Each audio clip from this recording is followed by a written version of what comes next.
היי יוש, אז הסרטון הזה הוא סרטון המשך ישיר לשני הסרטונים הקודמים שמתייחסים לנושא המשימות מתבנית.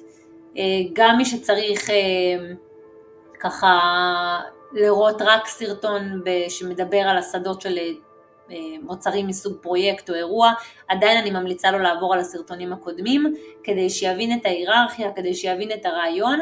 בקצרה, בסרטון הראשון שמתייחס למוצרים מתבנית, דיברנו על סוגי המוצרים, איך הם מתחברים לנו להצעות מחיר ולפרויקטים במערכת, ועל המודלים של התמחור, מחיר קבוע ומחיר משתנה. בסרטון השני דיברנו על השדות שיש לנו ביחס לכל מוצר, דיברנו על מוצר מסוג ריטיינר דיגיטל, בחרנו לקחת דוגמאות של ריטיינר דיגיטל, והיום אני לוקחת דוגמה של דף נחיתה מהסיבה שכל בעל עסק שיצפה בסרטון במטרה ללמוד איך לעבוד עם המערכת, יודע מה זה המוצרים האלה, מכיר אותם, משתמש בהם בעסק, עושה קמפיינים ובטוח יש לו אתר או דף נחיתה, ולכן בחרתי להשתמש במוצרים האלה. כמובן אפשר לקחת את זה לכל מקום, זה לא משנה אם אני נותנת שירותי מחשוב או עיצוב, או עיצוב גרפי, או עיצוב בית, או עיצוב אדריכלות פנים חוץ, זה לא משנה. כל עסק פרויקטלי זה עם אותם עקרונות ואותו בסיס. מי שמתקשה לעשות את ההפרדה, מוזמן לפנות, ואני אדאג שיהיה סרטונים ביחס לתחום שלו, שככה יותר מדברים במונחים ושמות של מוצרים שרלוונטיים לתחום שלו, אבל באמת תפתחו את הראש, זה הכל אותו בסיס, וזה בגדול. ולכן היום אני אדבר על מוצר מסוג פרויקט, מה שונה בו ביחס למוצר מסוג ריטיינר, מוצר שירות מתחדש, ואנחנו באמת נרוץ בקצרה על מה שכבר דיברנו, ונדייק את מה שתוספות שמתייחסות למוצר פרויקטלי, בשונה ממוצר מסוג שירות. אז אני לוחצת על מוצר שנקרא דף נחיתה.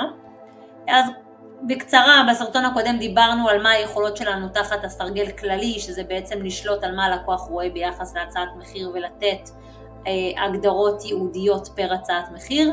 המטרה בשינוי של הנתונים בתבנית כבר, זה כדי לחסוך לעצמי עבודה במהלך של ההפקת הצעת מחיר, כל מה שהוא obvious מבחינתי, ואף פעם אני לא מציג, אז פשוט כבר להגדיר את זה בתבנית. דיברנו על הגדרות, שזה בעצם שדות בהתאמה אישית. במערכת יש אפשרות להקים שדות מותאמים לחלק מהקטגוריות, ובזה פה שדות מותאמים ביחס להצעת מחיר, שדה מסוג טקסט ושדה מסוג בחירה. המודולים בעצם דיברנו שזה המפרט הטכני שלנו בתוך הצעת מחיר, או נקרא לזה הנקודות, זאת אומרת יש לי הצעת מחיר, יש לי פרויקט כללי, והנקודות ביחס למוצר הזה הם המודולים שלי. נתנו גם דוגמה לריטיינר דיגיטל, שבעצם מוכרים לי חבילת ריטיינר שבתוכה יש מודול של קמפיין ברשתות חברתיות, מודול של גוגל. היתרון בפירוק של המודולים זה כדי שיהיה לי תבניות מובנות, אין של חשיבה של מחירונים ושעות, אין של משימות, אין של תיאור, במטרה לזרוק את המוח שלי בתוך המודולים, את כל התהליך עבודה שלי בתוך המוצרים והמודולים, ולא להצטרך להפעיל את הראש כשלקוח סוגר עסקה בלחיצה. כל הלוז עבודה נמצא כבר אצל העובדים שלי בחלק של המשימות והטיפול. ושוב, מי שלא ברור לו שיפנה ונרחיב. אז בעצם מה שונה בפרויקט, אוקיי? סליחה, רגע אחד קודם. דיברנו על זה שהמחירון הוא מסכם לי את סך המודולים. לא ראינו את שלבי עבודה, תכף נרחיב. שלבי עבודה יש לנו רק במוצרים מסוג פרויקט, כדוגמת פרויקט או אירוע. דיברנו על החיובים בפרויקט הם שונים, תכף נרחיב. ודיברנו על סך הכל מחיר, ושאפשר לתת פה הנחות מובנות מראש, ולראות עלויות שלי לעומת רווחים כבר ברמת התבנית. אוקיי? עכשיו, מה בעצם הדגשים ביחס למוצר מסוג פרויקט? הדגש הראשון זה הנושא של שלבי עבודה, והדגש השני זה נושא של חיובים. שלבי עבודה זה בעצם כשיש לי פרויקט, כשאני בונה בניין, כשאני בונה אתר, כשאני מוכרת עבודה גרפית גדולה, או מיתוג, כשאני מוכרת מיתוג לעסק, אוקיי? יש לפרויקטים תהליך, זה לא משימות, זה תהליך על, זה שלבי על, אוקיי? ואת התהליך הזה אפשר להציג ללקוח בהצעת מחיר, בתור שלבי עבודה ולוחות זמנים, ואפשר גם להציג את זה רק לעצמנו לעסק, אוקיי? זאת אומרת, לא להציג את זה ללקוח בהצעת מחיר, אבל כן שהעסק יתנהל עם שלבים. השלבים לרוב מיועדים למנהל פרויקט, זה לא לצוות הפעיל ביומיום על מסך המשימות. המטרה פה זה לא להעלות ולהוסיף עוד עבודה, אבל כן לאפשר לעבוד עם לוח זמנים צמוד לנהלים ובסוף התחייבויות שלנו מול לקוחות, אוקיי? ולזה מיועד השלבי עבודה. אם אני אקח רגע את ההבדל בין שלבי עבודה ולוחות זמנים בבניית אתר, או בניית דף נחיתה של המוצר שאנחנו נמצאים עליו, לעומת המשימות בפועל שיש לנו ביחס לדף נחיתה, אז עם משימות אני יכולה להגיע גם לרשימה של 20 משימות בקלות, כשבשלבי העבודה זה 4 או 5 שלבים שהם די קבועים, והם גם קבועים לכל עסקה, וכל פרויקט של דף נחיתה או אתר הוא אותו תהליך, אוקיי? תהליך על, בסדר? אז כאן לדוגמה שמנו שאפיון ואסטרטגיה זה שלב ראשון שכשלקוח מסוג דף נחיתה נכנס לעסק. קודם כל אנחנו נמצאים בשלב אפיון ואסטרטגיה, שזה תוך 2 ימי עסקים אנחנו רוצים לסיים את זה. עכשיו ברור שלאפיון יש משימות, ולאסטרטגיה זה משימות, וזה פגישות, וזה לתאם פגישה, וזה שיחות עם הלקוח, וזה עד לאפיון ואסטרטגיה, זה קבלת חומרים קיימים. כל התיאור ששמתי זה פירוק של משימות, אוקיי? זה לא שלבים, זה משימות. העובדים עושים את המשימות, מנהל הפרויקט יודע, אני בשלב אפיון ואסטרטגיה. סיימתי שלב אפיון ואסטרטגיה, מתחילים לרדת חומרים לעבודה, אוקיי? להפקות של גרפיקה, לעיצוב הדף, לאישורים מול הלקוח וכן הלאה. סיימתי שלב אישור מול הלקוח, אני בשלב של תיקונים שוב, זה פינג פונג בין הגרפיקאית ללקוח וכן הלאה. לכל אחד מהשלבים אפשר לקבוע דדליין, תוך כמה זמן אני רוצה לסיים. היתרון בלהציג את זה ללקוח זה שיש שקיפות מלאה, מה אתה הולך לקבל ותוך כמה זמן אתה הולך לקבל את זה, וזה התחייבות של העסק. אוקיי? אם אנחנו לא רוצים לשקף את זה ללקוח, אפשר בהגדרות הכלליות לבחור להסתיר את זה. הפונקציה אגב של השדה הזה לא הייתה קיימת במוצר הקודם, בסרטון הקודם, לא היה שדה שנקרא הגדרות הצוגת שלבי עבודה, אוקיי? אבל עכשיו כשאנחנו על מוצר מסוג פרויקט, אז זה רלוונטי ולכן זה מופיע פה, ואני יכולה לבחור להציג או להסתיר.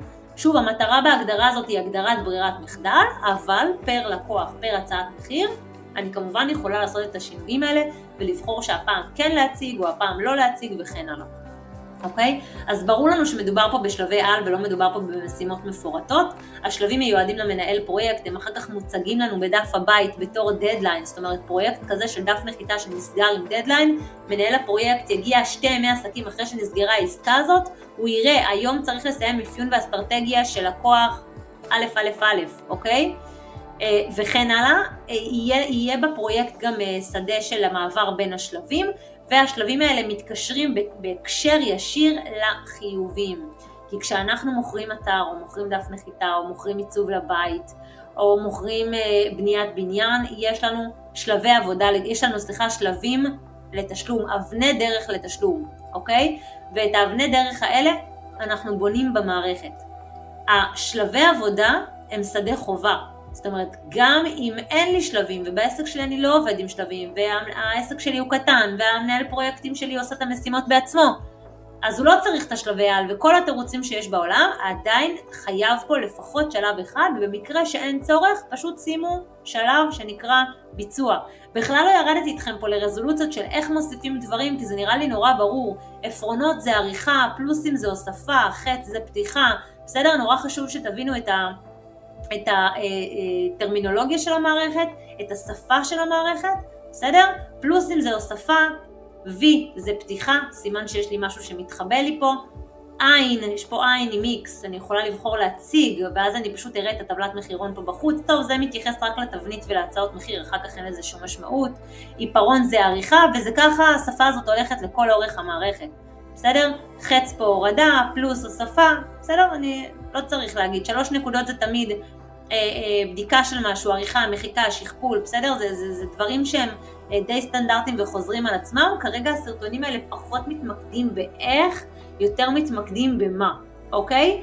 אז שוב, אם למישהו לא ברור ולא יודע איך מוסיפים ואיך מגיעים לדברים, תכתבו ואנחנו לאט לאט נחדד את הכל בסרטונים. אז שוב אני חוזרת לזה, שלבי העבודה הם לפחות שלב אחד הוא חובה, גם אם תגידו לי שאנחנו לא מתעסקים, סליחה, לא מתעסקים עם שלבים ומספיק לנו רק משימות, פשוט שימו שלב אחד לביצוע. שלב אחד שנקרא לביצוע, או שנקרא בתהליך, או שנקרא בהספקה, מה שבא לכם, בסדר? פשוט תחליטו מה יהיה השם, וזה הכל. עכשיו, החיובים זה איך אני הולכת לקבל את הכסף. עכשיו, כשאני אפתח חיוב חדש, אני בעצם אוכל לראות, ספציפית פה כבר הגעתי ל-100%, אז ברשותכם אני אפתח פה את החץ, אני לא אוסיף. בעצם אתם רואים כל שורת חיוב פה, יהיה אבן דרך לתשלום. אני אערוך אחת מהם או שאני אמחק, לא כזה משנה, אני כרגע אמחק. אני אתחיל מאפס, בסדר? אז אני עושה כפתור פלוס לחיובים, ושימו לב, המערכת רושמת לי סך התשלומים אינו תואם לסכום הסופי. זאת הערה שתתפוס אתכם בהצעת מחיר. זה נורא חשוב, סך התשלומים אינו תואם לסכום הסופי, זה אומר סך החיובים לא תואם לסך הכל מחיר, אוקיי? סך החיובים לא תואם לסך הכל מחיר. וזה באמת נכון, כי אין לי כרגע שום חיובים, אז אני אעשה פלוס, ואתם תראו בעצם מה המערכת נותנת לי. אני יכולה לשים תיאור. תיאור זה כשיפתח לי החיוב לגבות את הלקוח, מה יהיה כתוב. כרגע אנחנו מדברים על דף נחיתה, ואני רוצה להגדיר מקדמה. שאני רוצה לקחת איזשהו אחוז מקדמה על דף נחיתה, כאשר נסגר, או שאני רוצה את הכל 100% מראש. לא כזה משנה, פשוט תרשמו את התיאור שאתם רוצים לרשום. פה אני כרגע ארשום מקדמה עבור בניית דף נחיתה, אוקיי? אני קובעת מה יהיה אחוז לתשלום, יש לי כאן 100%, הוא אומר לי המקסימום שלך זה 100%, אז אני רוצה דף נחיתה, זה לא עולה יקר, אני רוצה לקחת 50% מקדמה. תאריך חיוב, המערכת נותנת לי כמה אופציות. בתאריך ספציפי, שברור שבגלל שאנחנו בתבנית, לא נפתח לי כרגע שדה יומן כזה, שדה של תאריך שמאפשר לי לבחור תאריך ספציפי, כי אנחנו בתבנית, אוקיי? מה שיקרה זה מוצר שבחרתם על תאריך ספציפי שאתם רוצים לקבוע מתי אתם הולכים לגבות את הכסף. המערכת, בשלב של הצעת מחיר כמובן נתווסף לכם עוד שדה פה משמאל, ואתם תוכלו לבחור תאריך מתוך יומן, ובמידה ותשכחו לשים את זה, המערכת אוטומטית תשים את התאריך שבו יצרתם את ההצעת מחיר, שהוספתם את המוצר הזה בעצם לתוך ההזדמנות, בשביל לתת הצעת מחיר, אוקיי? אז זה יהיה איזשהו ברירת מחדל, כמובן בתצוגה המקדימה זה יתפוס אתכם, אתם תראו את זה ואתם תזכרו בצורה הזאת ללכת אחורה ולשנות את המחיר, לשנות את התאריך, ותאריך מותנה זה מתייחס לשלבי עבודה. אני בעצם יכולה לבוא ולומר, תאריך חיוב בתאריך מותנה, מתי אני הולכת לקבל את הכסף? בתחילת הפרויקט, בסיום שלב 1, בסיום 2 וכן הלאה. אז אני כרגע רוצה מקדמה, וברור שמקדמה זה בתחילת הפרויקט. מה המאפיין שבעצם, מה בעצם הטריגר, שבעצם גורם לחיוב להיפתח? ברגע שסגרתי עסקה, סגרתי הזמנת עבודה, הפקתי הזמנת עבודה, אוטומטית ייפתח לי החיוב. זה המשמעות בתחילת הפרויקט, אוקיי? עדיין הוא כותב לי סך התשלום אינו תואם לסכום הסופי, כי אני הגדרתי רק 50%, אני אצור עוד פלוס, ופה המערכת תגיד לי, נשאר לך מקסימום של 50%, וה-50% האלה הם 950 שקלים, אוקיי? אז אני יכולה לבחור לשים סכום 500, ואז המערכת תעשה לי את החישוב של האחוז אוטומטית, או להפך, לשים אחוז כלשהו, והמערכת תעשה לי את החישוב הכספי. לא אמרתי את זה בפתיחת חיוב הקודם, סתם שכחתי מזה פשוט, אוקיי? זה אותו דבר בכל החיובים, תמיד אפשר לבחור או לשים אחוז או לשים סכום. אני אוהבת יותר לשים אחוז, כי בסוף יש 100% וזה סכום עגול. להתחיל להיכנס למחירים, זה מתחיל לעשות לי את האחוזים בנקודות, ואני פחות אוהבת את זה, אבל כל אחד מה שנוח לו. וגם פה אני רושמת השלמת תשלום. כמובן שאפשר לפרק את זה ל10 תשלומים, זה פשוט לא נוח. בדרך כלל עסקים עושים 50 מקדמה, 50 בסוף, או עושים אבני דרך לתשלום כמו 20 מקדמה, 5% או 10% בחוזה והשאר באיפשהו בדרך, בסדר? תפרקו את זה כמה שנוח לכם. השלמת תשלום עבור בניית דף נחיתה וכן הלאה.